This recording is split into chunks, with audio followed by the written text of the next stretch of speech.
What if everything we believe we know about someone is nothing more than a distorted reflection cast against the wall of our own expectations? What if love, this feeling we think is capable of revealing the best in us, were also the curtain that hides what we refuse to see? Names carry stories, and stories carry wounds, and some wounds, when touched, awaken echoes we would rather keep asleep. But what happens when the echo grows louder than the silence?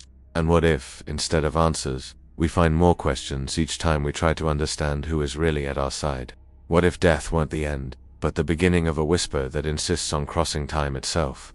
What if a promise made years ago, forgotten or ignored, returned like a shadow moving on its own through the corridors of memory? And what if we discovered that the person we love carries a secret so deep that even the name he uses doesn't truly belong to him?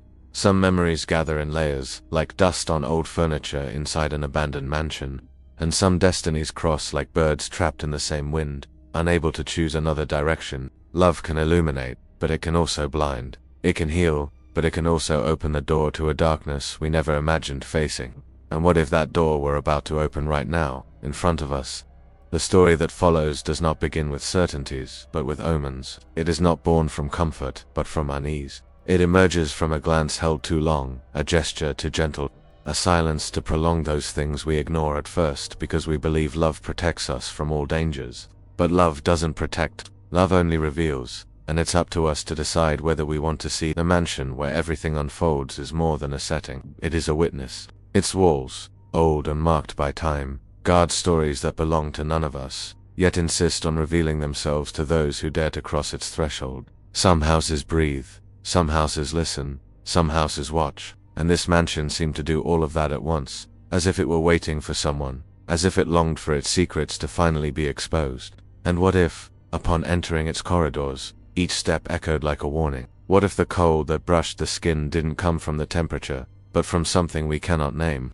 Perhaps that is how everything begins, with the feeling that we are crossing not just a place, but a forbidden boundary, a silent invitation that should have been refused.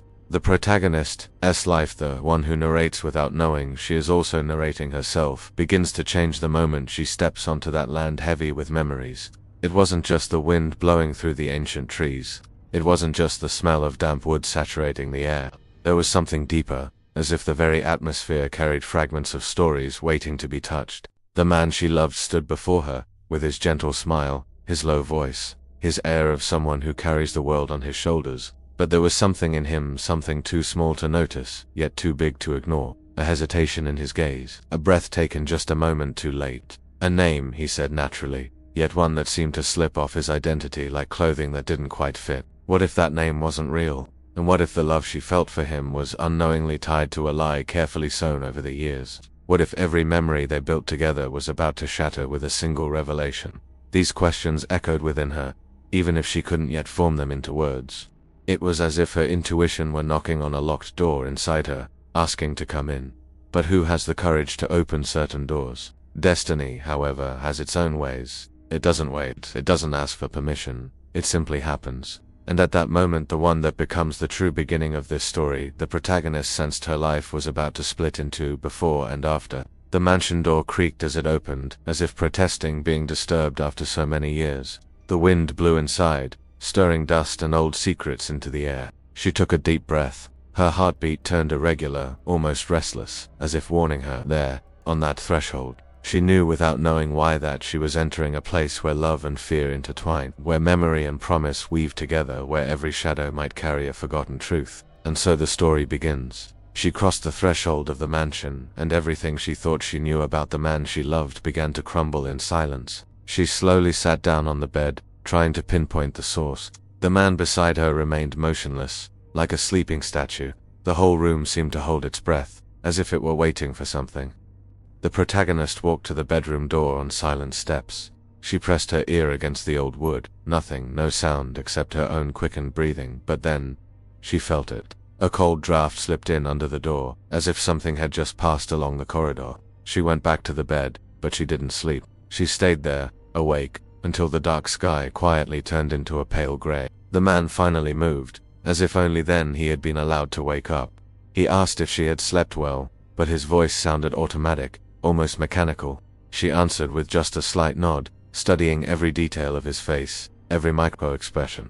because now she knew, with absolute certainty, that the name he had given her was not his real name, and the mansion seemed to know it too. When the sun began to filter through the window, bringing the pale light of morning, the protagonist understood something that made her shiver. That house was not just the backdrop to the secret, it was part of it. The shadows, the portraits, the silent corridors, everything there seemed to conspire to reveal a truth the man beside her was doing everything he could to hide. And it was in that moment, on the threshold of a new day, that the protagonist realized whatever was wrong did not come from the mansion, it came from him. And the house was only reflecting it. Morning brought a pale, almost timid light that barely managed to cut through the fog wrapped around the mansion. The day seemed to be born tired, as if it carried the weight of everything that had happened the night before, even though officially, nothing had happened. The protagonist felt that weight in her chest, as if she had aged overnight, as if her own body bore invisible marks of a silent battle. The man she loved was already up, dressed, put together, far too put together for someone who should have been waking from a deep sleep.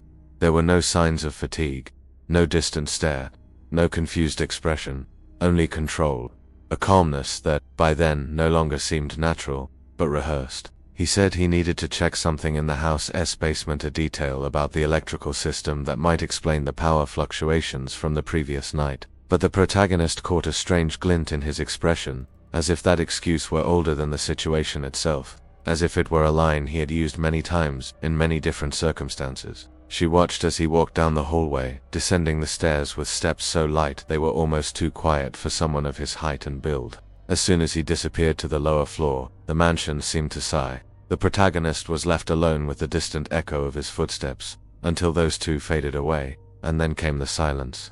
A silence that settled like lead. She decided she needed to understand what was bothering her. She could no longer ignore the signs. There was something deep and pulsing begging to be discovered. The fear she felt wasn't enough to stop her. In fact, it was that very fear that pushed her forward. She started by exploring the upstairs hallway. She ran her fingers along the frames of the old paintings, feeling the cold, rough wood, as if each detail held an untold story. In the portraits, the faces seemed to follow her movements, watching her with eyes that no longer belonged to anyone alive. Every expression was a silent reminder that there was much more to that house than he had admitted. She entered a smaller room at the end of the corridor. It was an old study, with shelves full of books so ancient that the air itself seemed thicker in there. The smell of aged paper filled the space. The light coming through the small window created golden particles that danced in the air like dust suspended in time. On the desk, there were scattered papers, apparently abandoned many years ago, but that wasn't what caught her attention. It was the book in the center of the desk, a large volume with a dark leather cover and no title on the spine. The protagonist felt an inexplicable urge and opened it. The first detail that made her shudder was the handwriting. The script was careful, firm, but eerily familiar. She didn't know exactly why, but something in that handwriting stirred a restless recognition, as if she had seen that same writing somewhere else, in a completely different context. The pages were filled with records, dates, old names, men and women from a bloodline that seemed to stretch back for centuries, but each name was followed by small notes, brief comments, some trivial, others dark. One particular entry caught her eye. He arrived today. He is not the true heir, but he will be treated as such until the matter is resolved. The promise must continue, even if the name doesn't match the story. The protagonist felt a chill run down her spine. That sentence seemed to speak directly to the suspicion growing inside her since the first night in the mansion. She turned more pages. Other notes appeared. The name does not suit him. He pretends to be who he is not, but there is no alternative. The legacy must remain alive, even through someone who is not the one it should be. The words drove themselves into her chest like needles. And then, on one of the final pages, the entry that made her hands tremble. Today we decided to give him a new name. The name he must use from now on. The name that will protect the house. The name that hides the true heir, the one who never returned. And there, written with perfect clarity, was the name of the man she loved. The name by which she knew him. The name she now knew was not his. The protagonist snapped the book shut, as if simply looking at those words were enough to draw something into the room. Her fingers were cold, and her heart was beating unevenly, as if it were trying to break through her ribs. She left the study, taking deep breaths to regain control, but the mansion did not allow peace. The hallway seemed narrower, darker, as if the house were alert to her movements, as if it sensed that the truth was beginning to be touched. She heard a distant sound coming from the basement, a metallic, dragging noise that echoed through the walls. Her instincts told her not to go down there, but instinct was no longer stronger than the need to know. She walked to the main staircase, which now seemed longer than before. Each step creaked in protest, as if warning her to go back. The protagonist ignored it. She descended slowly, trying to brace herself for what she might find. The morning light illuminated only part of the hall. The rest of the house remained wrapped in shadow. When she reached the corridor leading to the basement, she felt a subtle change in the air. It was colder, damper. The smell of earth and metal dominated everything. The basement door was slightly ajar, a thin beam of weak light escaping from underneath. She took the first step into the darkness, and then she heard his voice. But it wasn't the voice she knew, soft, controlled, steady. It was much lower, almost a murmur, as if he were speaking to someone who shouldn't be there. The tone was different, deeper, almost threatening. The protagonist froze on the stairs. She couldn't understand the words, but she knew this wasn't casual conversation. It was as if he were repeating something, reciting, obeying something greater than himself, or someone. The house suddenly seemed to hold its breath. Every speck of dust suspended in the air seemed to listen along with her. And then, at last, he stopped speaking. An absolute silence filled the space, heavy as stone. The protagonist knew, in that instant, that he was not alone down there, and that the name he carried was not the only thing he was hiding. The silence hanging in the air after his voice faded was more revealing than any spoken sentence. The protagonist remained motionless on the basement stairs, feeling her heart pound so hard it echoed in her ears. Her breathing was shallow. Every cell in her body seemed to beg her to retreat, to climb back up and pretend nothing had happened. But curiosity, or perhaps a deeper, almost visceral need, kept her from moving away. She knew that from this moment on there was no turning back. The mansion, the false name, the old book, everything was connected, and she was finally about to cross the line between doubt and revelation. With slow movements, she went down 2 more steps. The wood creaked beneath her feet, but she tried to control the sound, as if any noise could alert him. The weak light escaping from the crack under the basement door seemed to pulse, now brighter, now dimmer, as though guided by a restless flame. Then she heard it, a second sound. It wasn't his voice, it was something smaller, something like the rustle of fabric or the scrape of a chair. A subtle movement, but clearly belonging to another presence. The protagonist held her breath. Fear began to take shape. This was no longer just about secrets, but about someone. There was someone down there with him, and the whole mansion seemed to know it. She took another step until her foot reached the last stair before the cold stone floor. The hallway leading to the basement was far too dark, except for the light seeping from the crack. The door was only pushed to, not fully closed. As she approached, the protagonist noticed that the wood was even older than the rest of the house, a heavy door, scarred with scratches, as if it had been forced many times. The sound stopped completely. Absolute silence. A silence that wasn't just the absence of noise, it was the presence of something indefinable. She placed her hand on the door, feeling the rough texture of the wood. The touch was cold, unpleasant, almost repulsive. Fear trembled inside her like a small animal, but a determined one. Even so, she drew a deep breath and pushed the door open just enough to see inside. The sight that met her hit like a punch to the stomach. The basement was not just a storage area. It was a meticulously arranged room, with candles lit in old holders, bathing the space in an orange glow that made everything look even stranger. There was a table covered in papers, old photographs, objects that seemed to belong to different eras, and along the walls rows of boxes, trunks, and shelves packed with documents. It was as if this basement were the mansion's true soul. The man she loved stood at the center of the room, but he was not alone. In front of him, seated in an old high-backed chair, there was a figure, a shape that looked human, yet its presence radiated something deeply unsettling. It was wrapped in shadows, as if the candlelight never quite reached it. The body appeared frail, almost folded in on itself. The posture reminded her of someone very old or very tired. But it was the head, or rather, the way the head moved, that froze the protagonist in place. The figure turned slowly toward him, as if it had heard something no one else could. The movement was slow, deliberate, almost mechanical. The shadow over the face made it impossible to distinguish any features, but there was something there, something that seemed to look without eyes. The protagonist felt her body turn to ice. The man didn't speak. He simply stood there, facing the figure as if awaiting instructions, as if he was standing before someone to whom he owed obedience, or fear. The protagonist instinctively took a step back, but the wood creaking under her weight shattered the silence like thunder. The sound echoed along the corridor, cut through the stone walls, and bounced around the basement. The man turned immediately, his gaze locked with hers with an intensity that made her forget to breathe. There was no genuine surprise in his eyes, there was something else. A mixture of disapproval, worry, and above all, a fear he was trying to hide.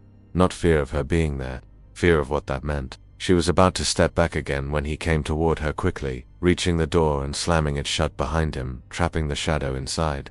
The door closed with a dry bang that made her whole body flinch. He looked at her with an expression she had never seen before. It was as if, in that instant, he were two different people. Outwardly, his face tried to compose calm, but his eyes betrayed pure panic. He said she shouldn't have come down there. His voice was steady yet tense, almost cracking on certain words.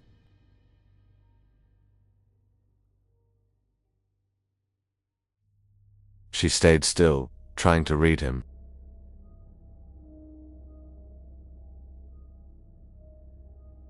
Nothing appropriate for her to be snooping through. The explanation dropped into the air like a poorly stitched lie. She felt immediately that those words were part of a narrative built long ago, a narrative repeated until it became almost automatic. The protagonist, however, had already seen too much. She had heard the strange voice, she had seen the figure in the chair, she had witnessed the panic jumping across his face. And inside her one thought finally took shape. He wasn't protecting her. He was containing her. When he grabbed her arm with too much firmness for someone supposedly so calm, she understood how serious things really were. It wasn't a violent gesture, but it was controlling, pure control. A gesture that said more than any explanation, "Don't go where I can't follow you." He asked her to go back to the bedroom. He asked in a low voice, almost gentle, but loaded with an underlying tension that the mansion only amplified. It was as if even the walls were listening to that plea. She climbed the stairs with her body trembling, feeling his gaze burning into her back. When she reached the upper floor, the corridor seemed darker, more humid. The mansion seemed to react to what she had seen, as if every shadow were alive with the information she now carried. Back in the bedroom, she sat on the edge of the bed, trying to control her breathing. The mirror returned her pale reflection, and for the first time since arriving, she saw something in her own eyes she didn't know how to name, a mixture of terror and clarity. There was no room left for doubt. There was someone else in the house, and that someone knew the truth about his name. But that wasn't the most disturbing part. The most disturbing part was the growing, almost tangible sense that the entire mansion wanted her to find out, and that now it was too late to turn back. The protagonist stayed seated on the edge of the bed for long minutes, trying to make sense of what she had just witnessed. The mansion's silence didn't help. It was a thick, almost physical silence that seemed to fill the room in a suffocating way. She felt the weight of the air in her lungs, as if breathing in that house required more effort than usual. The feeling of being watched grew stronger with every passing second. The mirror in front of her seemed to come alive. It didn't move, of course, but the way it reflected the light, the way it returned her image, the way it highlighted every detail in the room, everything felt charged with its own intention. It was as if someone or something on the other side of the glass were watching her with patience and expectation. She looked away. She didn't want to face her own uneasiness reflected back at her. She stood and began to walk slowly around the room, carefully. She needed to keep moving, needed to shake off the numbness threatening to overtake her. Her hands slid over the furniture, feeling the textures as if touch alone might reveal some hidden truth. The cold wood of the dresser, the rough fabric of the curtains, the icy metal of the doorknob. Everything there seemed to hold small clues about what was happening, but the mansion offered no answers, only more questions. As she approached the window, she saw the fog outside wrap the landscape like a thick cloak. The trees looked like dark, twisted shadows, and the pale daylight barely managed to pierce that opaque layer. The sense of isolation was almost suffocating. If something happened there, no one would see, no one would hear. The mansion was its own world. That was when she heard footsteps in the hallway. Slow footsteps, heavy, with an uneven rhythm, as if someone dragged one foot behind. Her body tensed. The footsteps weren't his. She knew his walk always light, precise, almost soundless. These steps were the opposite, clumsy, soaked in time, weighed down by something old. The footsteps came closer, and stopped right in front of the bedroom door. The protagonist held her breath. Her heart beat so loud it seemed to fill the silence with dry, sharp thumps. For a moment she was sure the door would open, that whatever was outside would walk in, that she would finally see the face of the presence moving through the mansion like a conscious shadow. But nothing happened. No knock, no creak, nothing but that deep pause in the silence. And then the footsteps moved on, slowly, dragging down the corridor until they faded in the distance. The protagonist felt her legs tremble. It was becoming more and more clear that there was something in the house that did not belong to ordinary life, something that moved between rooms, that watched, that waited, something that might be connected to the figure she had seen in the basement. Or perhaps it was something else, something even older. She knew she needed to confront him, needed to demand answers, needed to understand what was going on. But when she went downstairs to look for him, she found the main hall completely empty. The mansion seemed bigger in his absence. The echo of her own footsteps reverberated in an unsettling way, as if the space itself were reacting to her presence. She called for him, but her voice dissolved into the walls. No answer, no sign of where he might be. That was when she noticed something odd. The door leading to the side garden, an old door of dark wood, was slightly open. That was strange, because when they had arrived at the mansion, he'd mentioned that side of the property was condemned, unsafe to walk through, overrun with vegetation and unstable structures. He had specifically told her not to go there, but the door was open, a silent invitation, or a warning. The protagonist hesitated for only a moment before pushing the door and stepping outside. The cold, damp air wrapped around her skin like an unpleasant embrace. The tall grass brushed against her ankles, and the smell of soaked earth filled the air. The side garden looked even more abandoned than the front of the house. There were broken stones, fallen branches, an old fountain completely covered in moss. In the back, almost hidden by the fog, there was a glass greenhouse, or rather, what remained of it. Many panes were shattered, others were opaque from years of accumulated grime. The protagonist felt a restless pull, as if the greenhouse were calling her. A cold, almost melancholy summons. When she got closer, she realized the glass was fogged from the inside, as if there were moisture, as if there were breaths. She placed her hand on the icy surface, and the sensation was immediate. The glass was far too cold, cold like metal buried in ice. She carefully pushed the greenhouse door. It opened with a squeal that sliced through the silence, and the interior revealed itself with a dense, heavy atmosphere. Old, dried plants spilled from cracked pots. The smell of dead leaves mingled with something else, something sweet, almost nauseating. In the center of the greenhouse, there was a wooden table with dark stains, as if liquids had trickled there many times. Next to the table, a chair lay tipped onto its side, as if someone had knocked it over in haste. But what truly made her shudder was the object on the floor, a photograph, yellowed, worn, without frame or protection. She crouched slowly, heart racing, and picked the photograph up carefully. It was an old image, possibly decades old. It showed a man standing beside the same mansion, but his expression was rigid, severe, weighed down by deep melancholy. The most disturbing part, however, wasn't the face. It was the name written on the back. The same name she knew as his. The same name the book in the study said wasn't real. But there was something even more unsettling. The date written beneath the name. A distant date, far too old, from a time before he was even born. The protagonist felt her whole body go cold. A terrible question began to form. It wasn't just that he was using a false name, it was as if the name existed before him, long before, and perhaps didn't truly belong to either of them. When she lifted her gaze to the greenhouse door, the world seemed to shrink for a moment. He was there, standing, watching. His expression was unreadable. No anger, no shock, no sadness. Just awareness, as if he knew exactly what she had just found, as if he had been waiting for this moment. And the mansion, silent as always, seemed to hold its breath around them.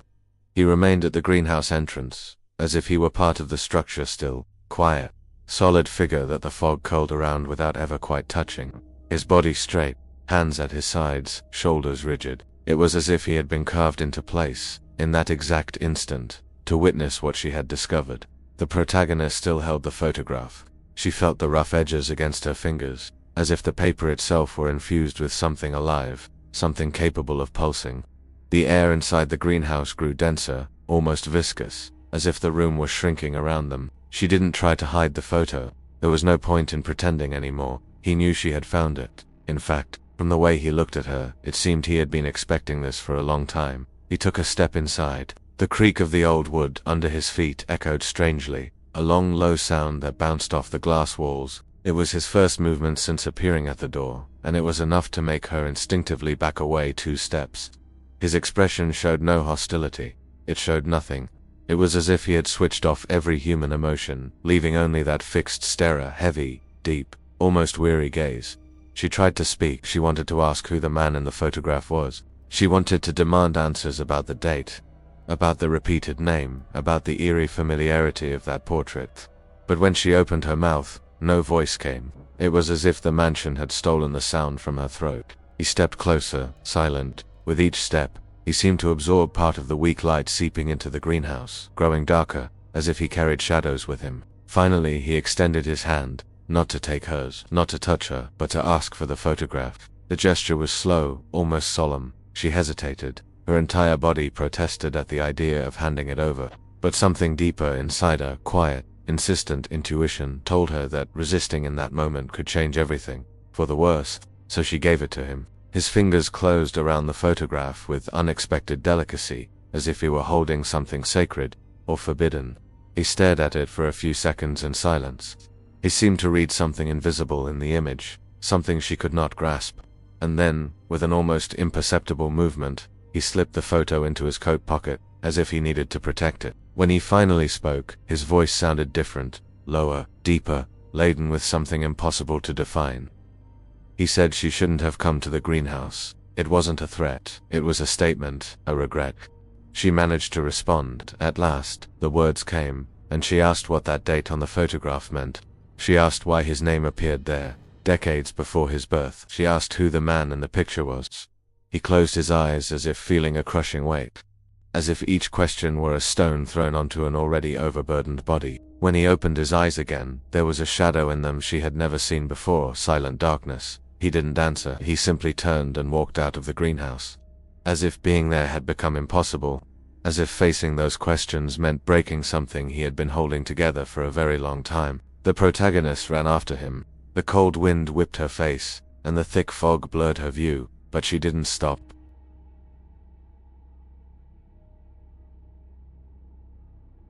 The trees seemed to lean inward, following her steps. She reached him at the beginning of the corridor leading back into the mansion. She grabbed his arm tightly, trying to stop him from slipping away again.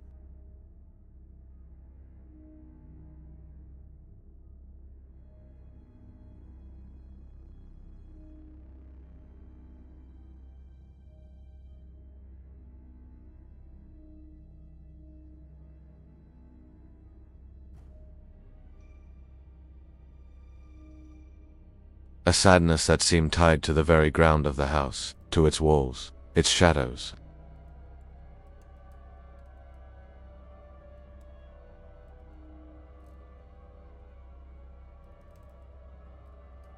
He said the mansion had memory, its own memory, independent, almost conscious, and that the name he carried was part of that memory.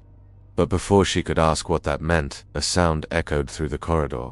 It didn't come from the garden. It didn't come from the upper floor. It didn't come from the basement. It was as if it came from every direction at once. A whisper. Low, dragging, unintelligible. But even without understanding the words, she felt the meaning. A calling.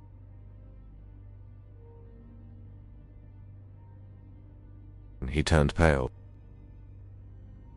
The mansion seemed to vibrate in response to the whisper, as if it were a living organism reacting to a stimulus. The walls creaked. The floor trembled very slightly. The candles in the main hall flickered, even from afar.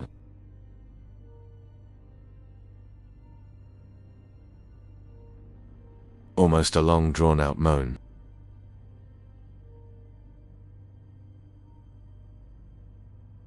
Said she needed to stay away from the basement.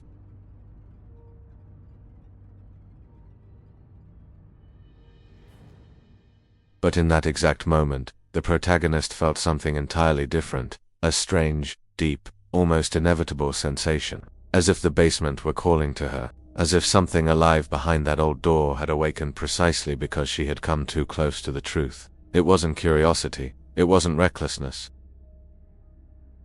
It was an inexplicable pull, as if she were connected to whatever was there in a way she couldn't explain. And the mansion seemed to agree. The old ceiling light flickered, as if something had just passed quickly through the house. He noticed Ben for the first time since they arrived. She saw real fear in his eyes. Not fear of the mansion, not fear of the figure in the basement. Fear of her. Fear of what she represented. Fear of what her presence meant for the story he'd been trying to keep buried. He stepped back, releasing her wrist.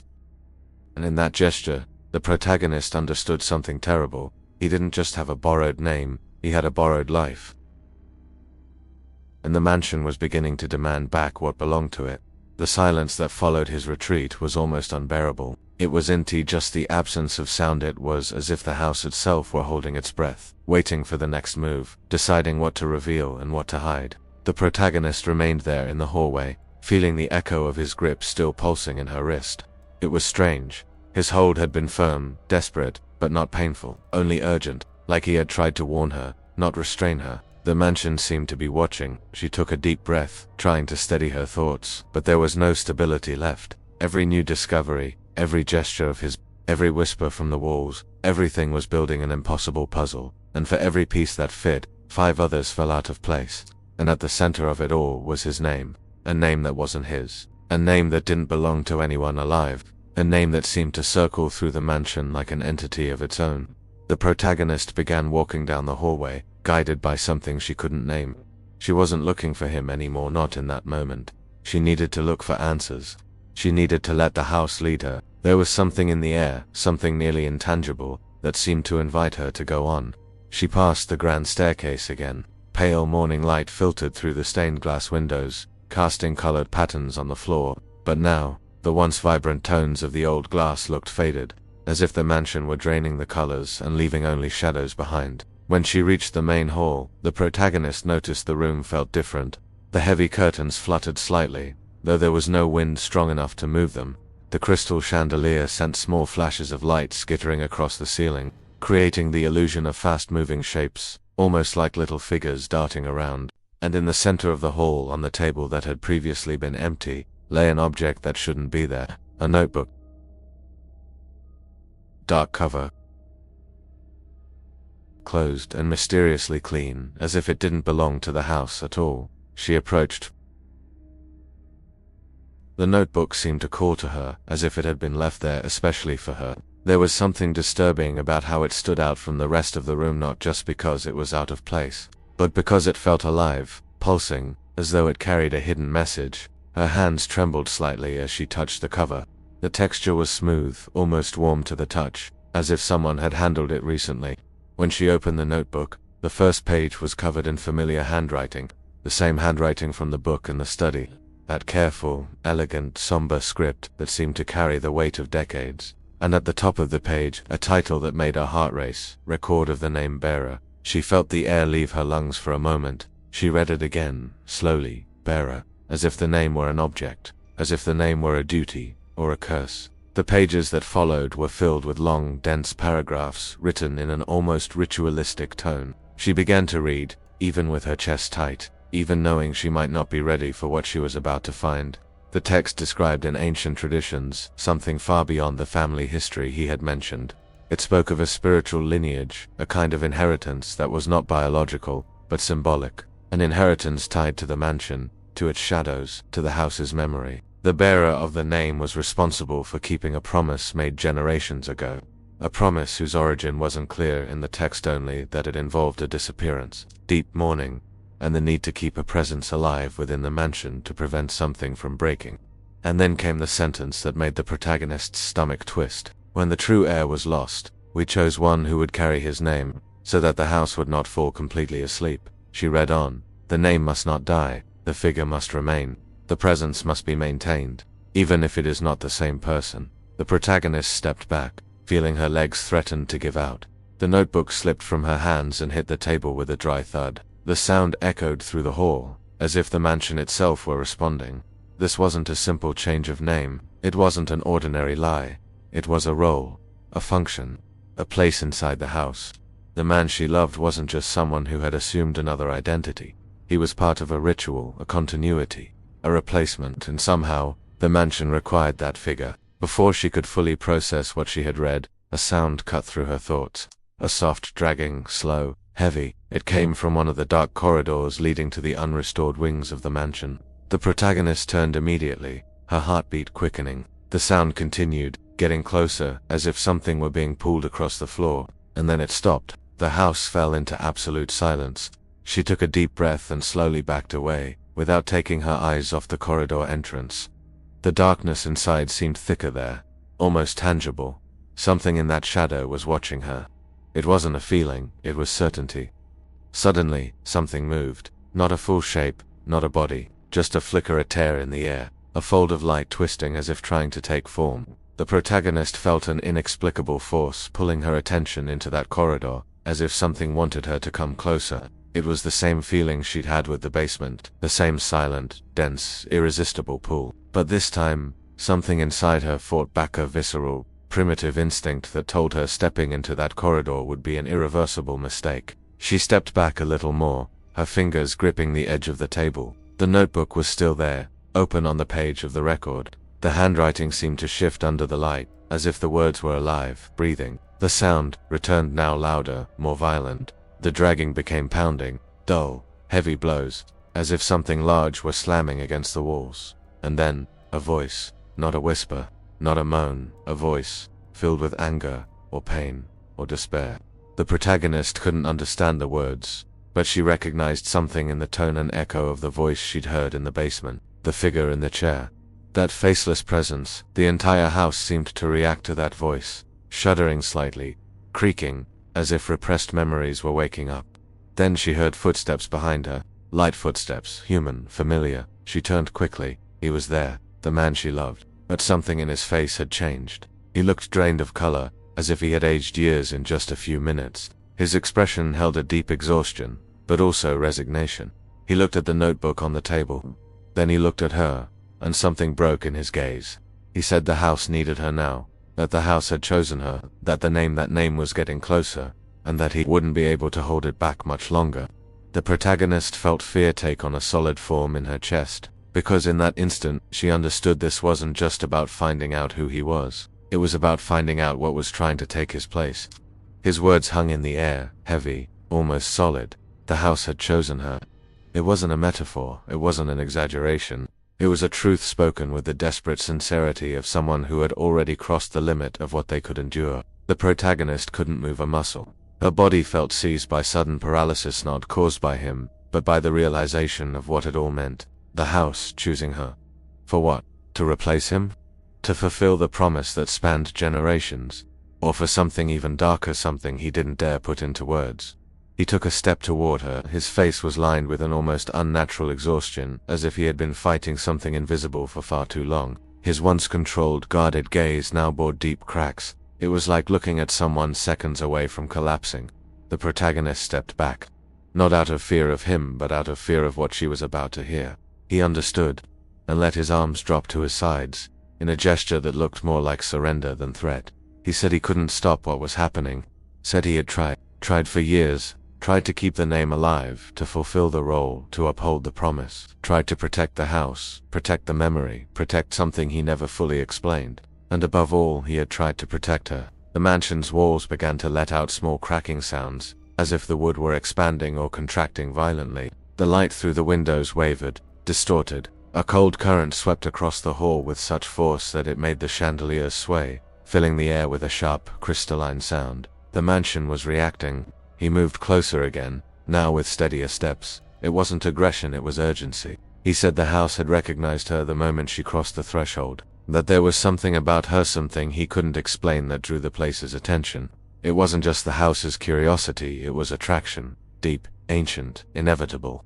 The protagonist tried to deny it, tried to say it made no sense, tried to insist that nothing in that house had anything to do with her. But that would have been a lie. From the very first night, she had felt something pulling her, wrapping around her, watching her. From the first time she had looked into the bedroom mirror, she had felt seen by something else. From the first whisper in the hallway, she had felt called. She wanted to deny it, but she couldn't. He went on, now in a lower voice, as if he were afraid the walls could hear him, as if they were capable of reacting to any unwanted admission. He told her he wasn't the first to carry that name, that before him, there had been others, and before them, more still, all chosen not by blood, but by necessity. The name needed to be occupied. The name needed to exist. The name needed to remain inside the house, to prevent the true heir from returning. A deep shiver ran down the protagonist's spine. It was as if something inside her reacted to that sentence. The true heir, the one who was lost. The one whose name had been taken by someone else. The one whose absence the house tried to fill through substitutes. He explained that when he was young, he'd been brought to the mansion by distant relatives. He hadn't understood anything at the time. Only later did he learn he had been chosen not by the family, but by the house. That the mansion had accepted him, but the house had shaped him. But he stopped being who he was to become who he needed to be, and even then, he was never fully accepted. There was always something missing, something his presence could never complete, something that her presence now seemed to supply. The protagonist felt the air grow thin, as if something was sucking the atmosphere out around her. The mansion felt more alive than ever alive, hungry, insistent. The sound from the dark corridor returned clearer this time, more defined. It wasn't just dragging anymore. It was walking, a slow, heavy, deliberate walk, as if someone or something were approaching. He wiped the sweat from his forehead. He was growing far too pale. He said there was a reason she had seen the figure in the basement, that no one before her had ever been able to see it so clearly. Not him, not the ones who came before him. She was the first to see, the first to hear, the first who could sense the presence of the true heir, the true owner of the name. The protagonist took another step back. She couldn't breathe properly. Her mind swarmed with questions, but none could take shape. Her heart was beating so fast it felt ready to burst. And then he said something that cut through the air like a blade. He's coming back. It wasn't hope. It wasn't fear. It was a statement. He, the heir, the original name, the presence that lived in the basement, was trying to return to the place he should never have left. And that return seemed to be directly tied to her presence. The protagonist felt the mansion shudder. Literally, a faint tremor ran across the floor, making dust quiver on the furniture. The crystal chandelier swung harder, emitting a sharp sound. The windows rattled. The light flickered. He leaned forward slightly, as if he were about to fall. The house was draining something from him: strength, vitality, presence. It was as if he were losing his connection to the name, to the role, to the identity he had carried for so long. He raised a trembling hand and touched her face. It was a gentle touch, a farewell touch. He said he never had a choice. That he had lived to keep the name alive. That he had sacrificed everything, even his own identity, to hold the air away from the surface of the house. But she was different. The house wanted something from her that he did not have, something he could never offer, something she didn't understand, but that the mansion recognized instantly. And then, with a weaker voice than ever, he spoke the sentence that shattered everything inside her. The name doesn't want me anymore. It wants you. The protagonist felt the floor disappear beneath her feet. Literally, a crash echoed through the house. The walls shook. The curtains ballooned as if a furious wind had torn through the hall. And for the first time, she clearly heard the voice from the basement. It wasn't a whisper. It wasn't a moan. It was a call, calling for her by her name, not as if it were learning it, but as if it had always known it. As if it had carried it long before she did. The man who loved her staggered and fell to his knees. The mansion seemed to drain him, devour him slowly, making him more fragile with every passing second. And the protagonist realized there were only two choices now: run or answer the call. But the house was far too alive. Far too alert. Far too closed. And deep down, she knew there was no way out. The hallway seemed to narrow around her, as if the mansion were changing shape in response to the call echoing from its depths. The protagonist felt her chest tighten, as if invisible hands were pressing the air out of her lungs. The atmosphere had grown so heavy that it was hard to tell what was fear and what was the house itself pressing against her skin. The voice, that deep, ancient voice, laden with centuries, repeated her name. Not the name she'd been called since childhood, but a name she had never spoken. A name that sounded foreign, ancient, almost ritualistic. And yet, something inside her reacted. Something woke up. It was as if the voice had found a crack inside her, a dormant space that finally opened. The sensation was so intense she had to brace her hand against the wall to keep from collapsing. The wood was cold, so cold it burned. The surface seemed to pulse beneath her palm, as if the house had veins, as if blood ran beneath the old paneling. Behind her, the man she loved or thought she loved was still on his knees, struggling to keep his eyes open. His body seemed to lose definition, as if something invisible were draining not just his strength, but his existence. He tried to call out to her, but his voice came out weak, fragmented, almost unrecognizable. He said she could still resist, that she could still fight the call, that nothing was decided yet, but she knew, in that moment, that it wasn't true. The house had already chosen. The mansion, that immense structure of wood, stone, and memory, seemed to vibrate in unison with the voice rising from the basement. The ceiling cracked, the floor trembled, the windows let out a piercing sound, as if they were about to shatter, and from the dark corridor to the left, a shadow stretched slowly along the floor, a long shapeless form that slid like heavy smoke. The shadow moved without any hurry. It didn't need to. It already knew she wouldn't run. The shadow stopped in front of her, just inches from her feet, and with almost reverent slowness, it rose like a column of dense fog. It was tall, but without any defined human shape. A fluid, silent outline that seemed to waver between existing and vanishing. And then, eyes formed. Not full eyes, not physical ones, but two darker patches that seemed to watch her, to recognize her with the certainty of someone who has finally found what they'd been searching for. The protagonist felt her heart pounding so fast it seemed ready to rip free of her chest. Her legs shook. Her breathing had become a thin, desperate thread. And still, she didn't step back. She couldn't. The shadow leaned forward slightly, as if it was smelling her presence, recognizing her scent, confirming her identity. The sensation was so invasive she closed her eyes for a moment, trying to regain control, and failed. When she opened her eyes again, the shadow was gone. But the air was different now. Far too silent, far too charged. The voice, louder now, sounded again. This time, it didn't just echo through the walls. It echoed inside her, calling, summoning, claiming. The man on the floor tried to get up but couldn't. His body gave out, collapsing again. The mansion seemed to press him down, forcing him toward the ground, pushing him away, rejecting him. He clenched his fist, as if fighting against a force that wanted to tear him out of himself. And then she understood. The house wasn't just draining his strength. The house was draining his name. The name he had carried for so many years. The name he had protected. The name that now was crumbling like dust in the hands of time. He lifted his gaze, a look full of pain, guilt, and resignation. He said, with a voice weaker than before, that he never should have let her in. Because the moment she crossed that door, something inside the mansion recognized her, and the bond was formed. The protagonist felt that bond, an invisible thread tugging at her chest, pulling her toward the basement, a force that couldn't be explained by logic, fear, or desire. It was something that existed beyond human understanding. The mansion, like a living organism, was moving toward a single purpose, to bring back what belonged to it, and somehow, she was the missing piece needed to complete the ritual.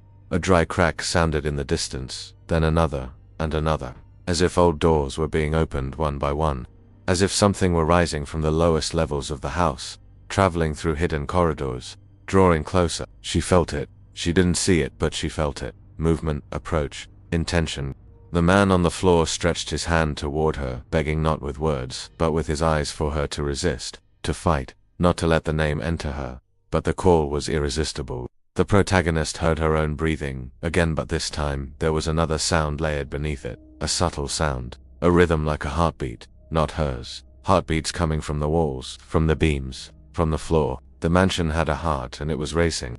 She took a step without realizing it. A step toward the basement. His eyes widened. He tried to get up, but the house pushed him down with an invisible force, as if saying, "It's not your turn anymore." The protagonist felt tears spring to her eyes, not just from fear, but from a deep sadness, a sense of loss, as if she were about to cross a boundary from which she could never return.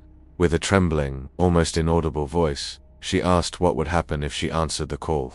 He drew a ragged breath, struggling to form each word. "Then he will take what has always been his." "And what is?" she asked, even though she already knew, already felt the answer deep in her soul. He closed his eyes, as if saying it would be the final wound. "You, through you." The mansion shuddered. Another crack, then another, as if something were breaking through to the surface. The air grew so cold that steam came from her mouth as she breathed. And then, for the first time since she had entered the house, the protagonist heard footsteps coming from the basement. Slow footsteps, heavy, hollow, as if someone were climbing an impossibly old staircase. Step by step, the sound was rhythmic, deliberate, inevitable, and as those footsteps rose, she understood with devastating clarity. None of this was a discovery. It was a return that had begun the moment she stepped into the mansion, a return she was part of, a return she had, unknowingly, triggered. She looked one last time at the man on the floor. He was crying, not for himself, for her. And in the background the footsteps continued, climbing, drawing closer, calling her by a name that wasn't hers, but that, somehow, had always belonged to her. The footsteps kept rising from the depths of the basement like the beats of an ancient heart resurrected by the force of a memory that never should have been summoned. The protagonist remained motionless, feeling the floor vibrate beneath her feet. With each step, the cold deepened, as if the very air were being stripped from the room. The man on the floor struggled to breathe. His chest rose and fell unevenly, as though every motion cost more strength than he had left. His face that had once seemed familiar, beloved, safe, was as pale as old marble, and his eyes were filled with something between fear and relief. Fear of what was coming, relief that he no longer had to bear the burden alone. The protagonist wanted to run to him, to hold him, to ask if there was still time, but the call inside her was too strong. An invisible thread held her in place, forcing every muscle to remain where it was, fixing her attention on the staircase that led to the basement. The footsteps grew more distinct. Now she could hear not only the impact, but the faint drag of something, perhaps an old garment, perhaps the figure's own shadow. Each step seemed to arrive with a long echo, as if time itself was stretching around that being. Then the light flickered, and the whole house seemed to draw a deep breath. The protagonist felt her own heart and the heart of the mansion beat in unison, not to rhythms one, a single, deep, ritualistic pulse that seemed to announce not an ending, but a return.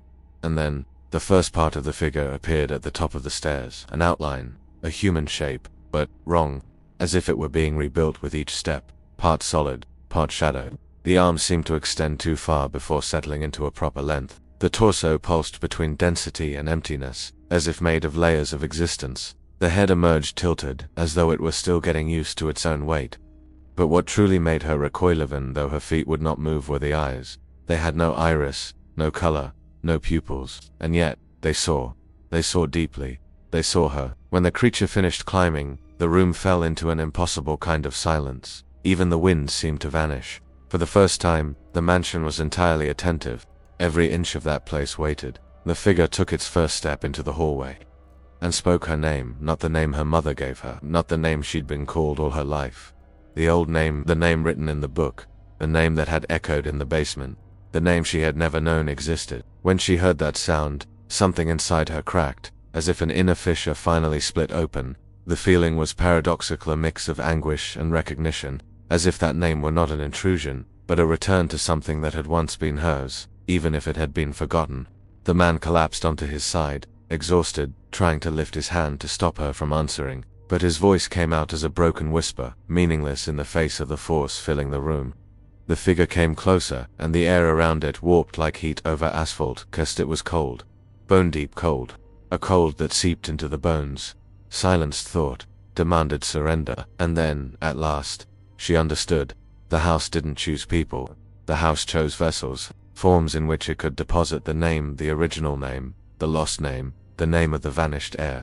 He, the man who had walked beside her through the years, had never been the heir. He had only been a substitute, a bridge, a worn-out echo who carried the name while the true successor grew, lived, loved, walked the world without knowing that an ancestral house was watching from afar. He carried the name while she grew up with another family, while her destiny was carefully hidden, while the house waited for the moment when her presence would touch the ancestral ground. And when she finally crossed the threshold, the mansion woke. The figure stretched out one of its hands, a spectral, elongated hand that wavered between matter and smoke. When the gesture was complete, the floor shook again, harder this time, forcing the protagonist to brace herself against the table behind her.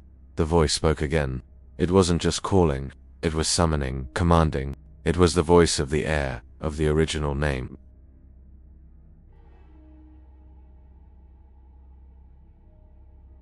The man on the floor was crying now, tears falling silently onto the wood. He repeated no over and over again, as if denial could stop the ritual, but it couldn't. This time, consciously, the moment she stepped into the hallway, the mansion vibrated like an organism receiving oxygen after years of suffocation. The chandelier above them swung violently, scattering crystals onto the floor. The windows flew open on their own, letting the fog pour in as thick torrents. The figure completed its gesture, and the bond was sealed. The protagonist felt everything as if a door inside her had swung open. Images shot through her mind, faces she didn't know, but that were familiar. The mansion in other times, alive, radiant, ancient voices reciting names, rituals, weeping, goodbyes. Losses, a boy disappearing into the woods, a name erased, the same name given to another, and another, and another, until it reached her. It wasn't bad luck. It was destiny. The original heir had died in that house, in circumstances too dark to be forgotten.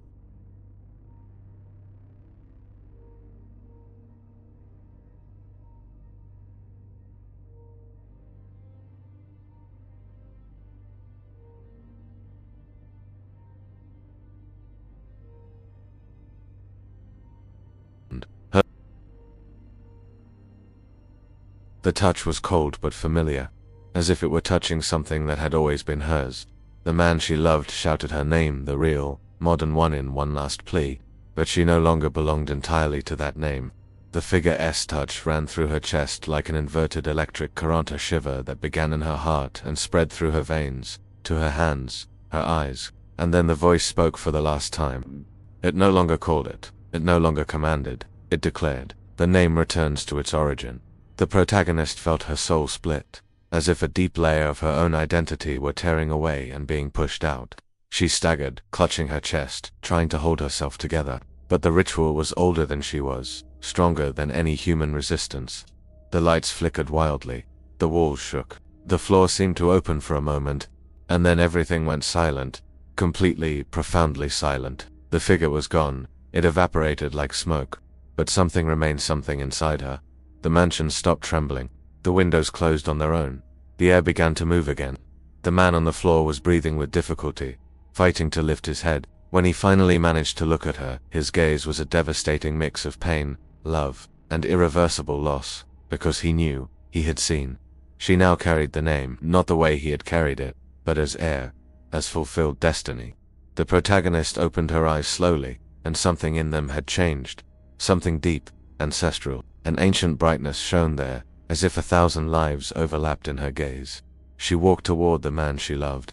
He tried to touch her, but his hands stopped in mid-air, as if there were an invisible barrier between them. She whispered something, not in her own voice, but in a doubled one, echoed, woven with the mansion's very air. "The promise is fulfilled," he cried. She did not, because in that moment, the mansion breathed in relief, and she breathed with the mansion. The ritual was complete. The name had returned to its place, and the house, at last, was at peace. The man stood up with difficulty, knowing he could no longer stay there. The house no longer recognized him. He walked to the door, each step heavy with penand. Before crossing the threshold, he looked at her one last time, but she was no longer entirely herself. She was something else, something between human and memory, between woman and heir, between flesh and promise. The door closed behind him, and the mansion turned off its lights, one by one, as if falling asleep for the first time in decades.